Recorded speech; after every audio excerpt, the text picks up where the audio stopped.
White supremacy is waging a war against us. They've been waging it for 500 years now. In war, even the very words you use are weapons. White supremacy has taken the word black and they've pejoratized it, and by extension, they've demonized the people who are labeled as black. This use of words as weapons applies to every arena of society, especially when it comes to resources, which is what reparations is all about. When words become weapons, there is a vocabulary of victory, and there's also a vocabulary of defeat. If we use the wrong words, then no matter what we claim our intentions to be, we'll keep getting the wrong outcomes. I suspected that my last Moment of Truth video might hit a little note because I put names on my criticisms, and there were some people who were low-key caping for the individuals whose words I was pointing out. Whenever you decide to criticize somebody who's in government or somebody who's got themselves some sort of university or one of these social organization gigs, you might run into some of their fellow travelers. Well, let me tell you something. The cheapest and weakest defense that somebody can bring me is the old, well, white media took them out of context. Now, that's an easy crutch to reach for, mostly because it's there. It's gospel truth that the white media is pure propaganda and they like to slice up and edit out whatever someone says to get it to say what they want it to say. But that's not what happened here, and it certainly wasn't what antagonized me. Every time the white media features some black person talking about reparations, there's a better than 95% chance that they're going to be giving the same old rhetorical lifelines to white supremacy, and there is no excuse for ever using words like apology, or study, or educate the public when it comes to reparations.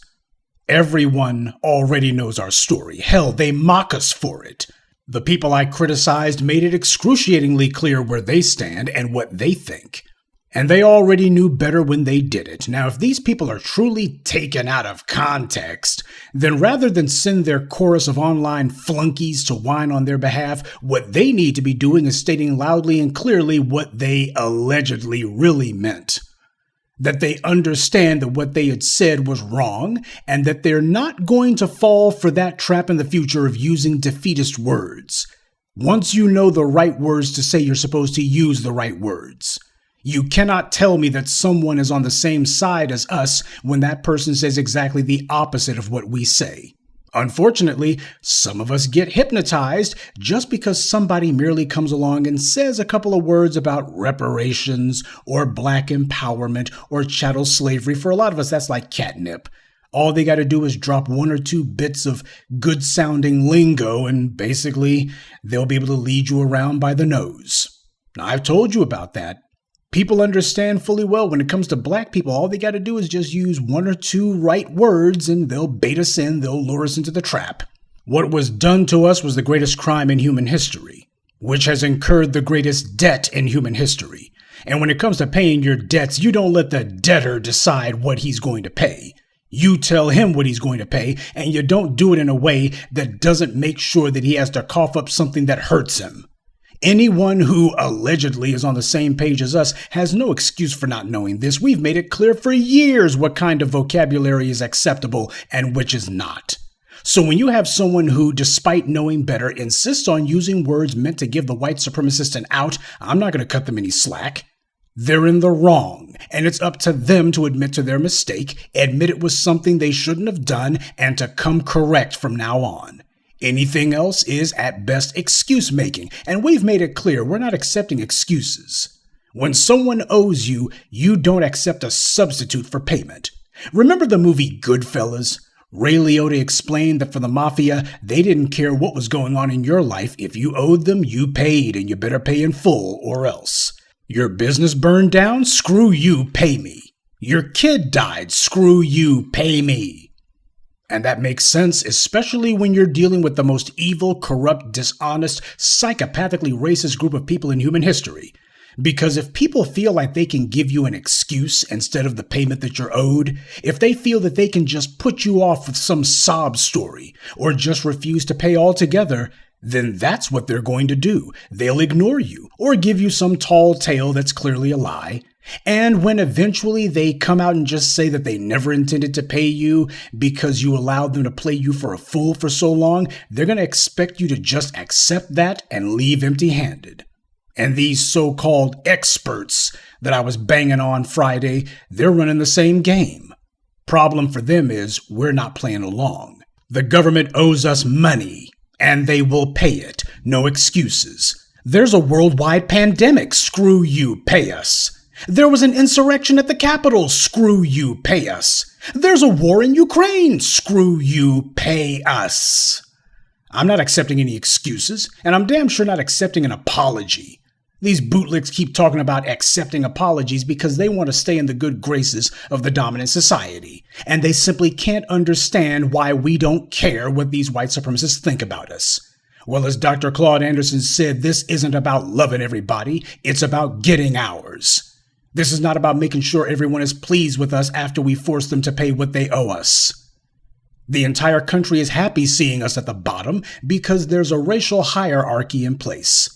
Everyone stands on our shoulders, and so long as we're at the bottom, the pyramid is stable and they get to go on as if everything is everything.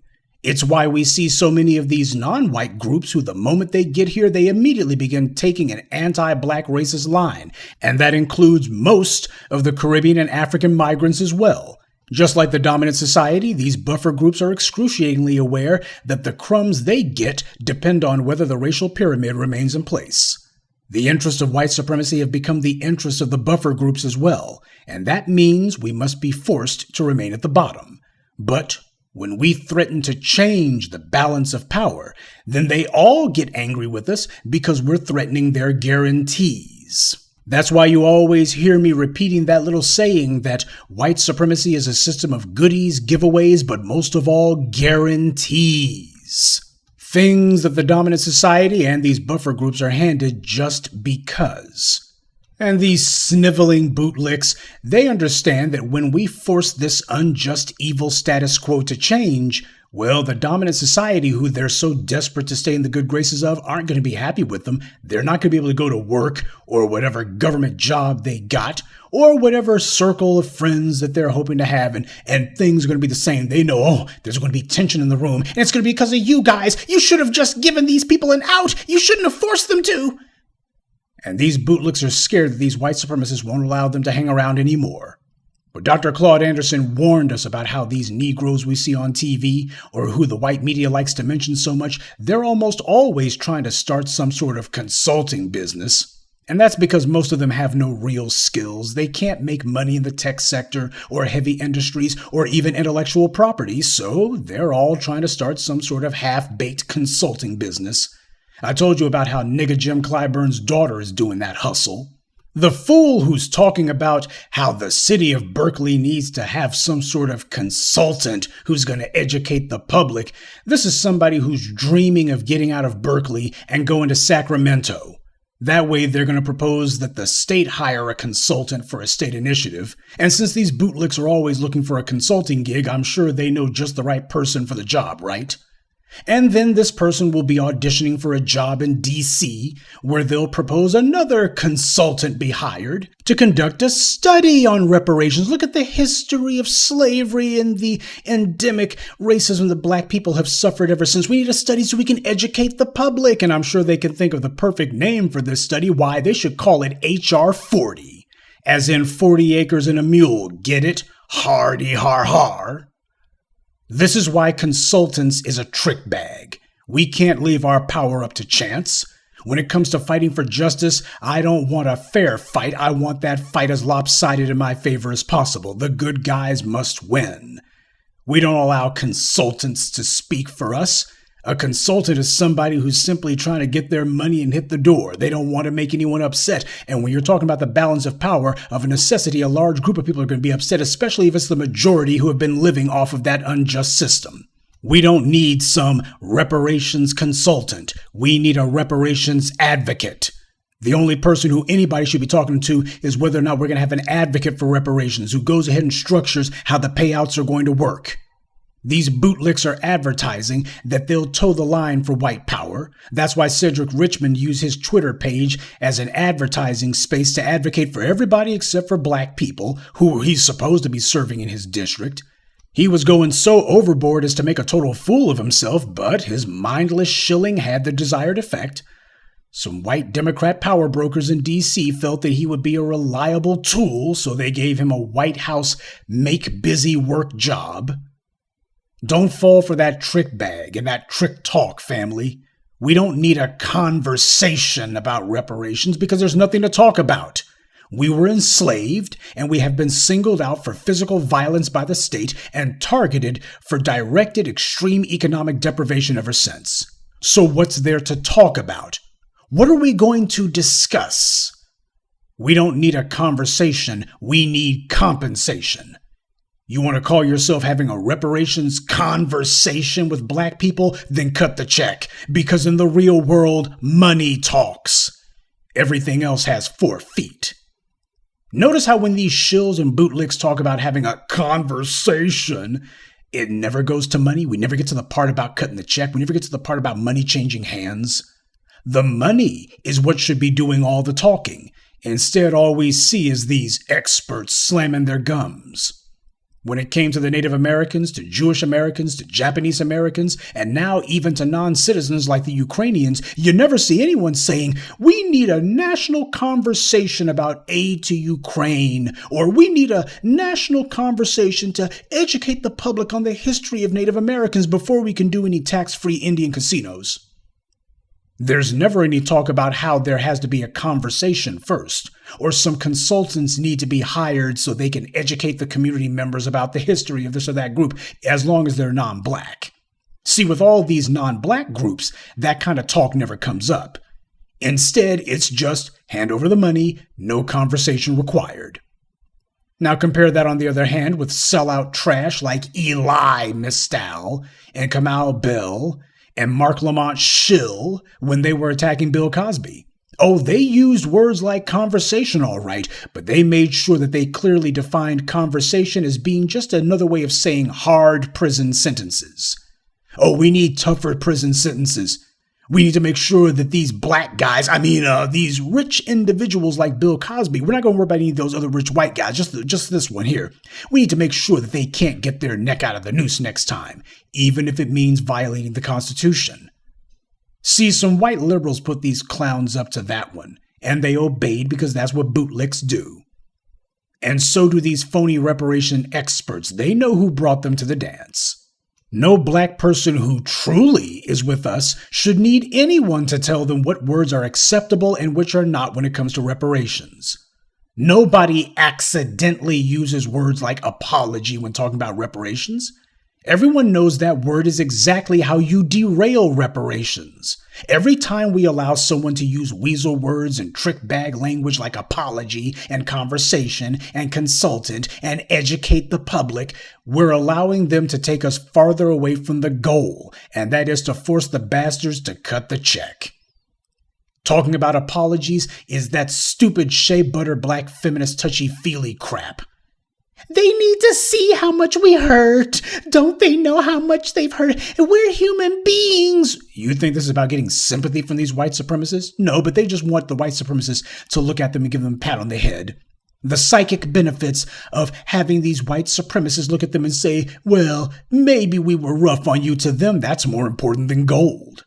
When you have some Negro use the word apology when talking about reparations, understand that's a Negro who is the one doing the apologizing. That's what they're doing. They're saying, oh, we're sorry for putting pressure on you white supremacists. We know that there's some mean old Negroes over there in that new black media talking about making y'all cough up the money, but we're here to tell you an apology. We're so sorry. We don't mean to be encroaching. We don't mean to be so direct and so forward about it. These niggers, see, these are bad niggers. I'm a good nigger. I ain't gonna put pressure on y'all. An apology is good enough for me.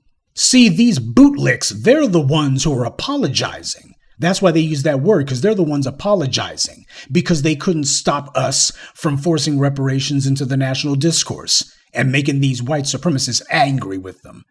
The bootlicks are the ones apologizing because they know that all of these good white liberals who they work with at City Hall or the university or whatever white media or corporate job they have, the white donors who they slither on their bellies to get money from, they won't like being held accountable for their historical sins.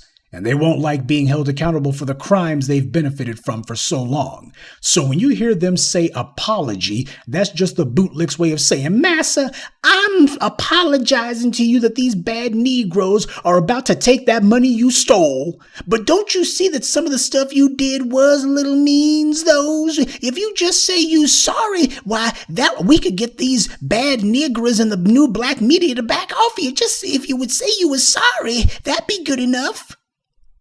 This is the mentality of a house Negro. We don't have to make nice with these white supremacists. In fact, we shouldn't. Every time we forced progress to occur in this country, it was only when we got tough with these white supremacists. When people saw that we were putting the arm on the bastards, that's when things began to change. The successive series of revolts on the plantations that ultimately culminated in the Civil War, the Civil Rights Movement, and most recently, the uprisings of 2020. White supremacy doesn't respond to moral appeals, no matter what some people might want to tell themselves. God knows those are the kind of excuses that people tell themselves, so they go along with all of this apology talk when they know they shouldn't. White supremacy has no morality. You're not going to shame these savages into civilized behavior. The only thing these white supremacists understand is power. That means confrontation. I don't care about sparing the white supremacist feelings. Sentiment is not something they care about. This is about business. In what business transaction would anyone accept an apology in lieu of payment? Why don't you go to the electric company this month and you give them an apology instead of that payment? You think that'll stop them from cutting off your power? Next time you go to the grocery store, why don't you try stocking up on all the items you want and then you give the cashier an apology instead of payment? Will that stop them from calling the police and taking all the merchandise you were trying to run off with? No other group would allow asinine, crazy talk like this to be a part of their discourse, especially not on matters of principle, on matters of power. The grassroots is using a vocabulary that works, and these Negroes who have been calling themselves speaking for us, they've been using a vocabulary that doesn't. So, do I get more than a little annoyed as hell when I see words like apology and consultant? You're damn right I do. Because we've been seeing those words for decades now, and that's precisely why there hasn't been any movement on reparations until now. These are just stalling tactics and delaying tactics meant to get us running around in circles, the same way we've been marching in circles and wasting time for all those decades since the 60s. We can't let the white supremacists or any of their tools get us to talk about anything else. This isn't rocket science. It's not complicated at all. This country committed the greatest crime in human history, hence they owe the greatest debt in human history, and they owe it to us based on our lineage, and now they must pay.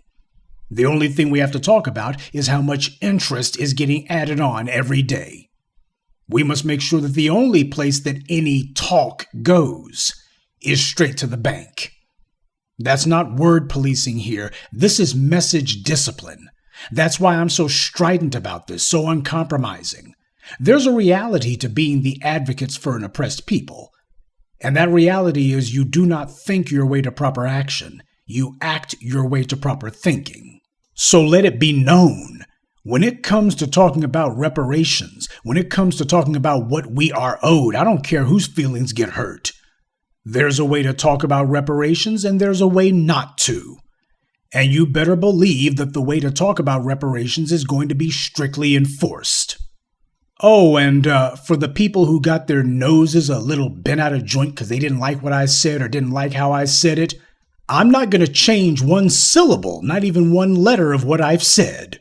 In fact, I'm going to keep right on saying exactly what I've been saying, exactly the way that I've been saying it. And if you don't like that, well, I'm sure you'll be more than happy to settle for an apology. Good night, and be one. I'd like to take a moment to mention some of our contributors: Jasmine B., King Edwards, Deborah Gallman, Jacques Hargett, and Yolanda Stallings. Salute to them and thank you to everyone for listening, liking, and sharing this message. Black empowerment only exists because of you.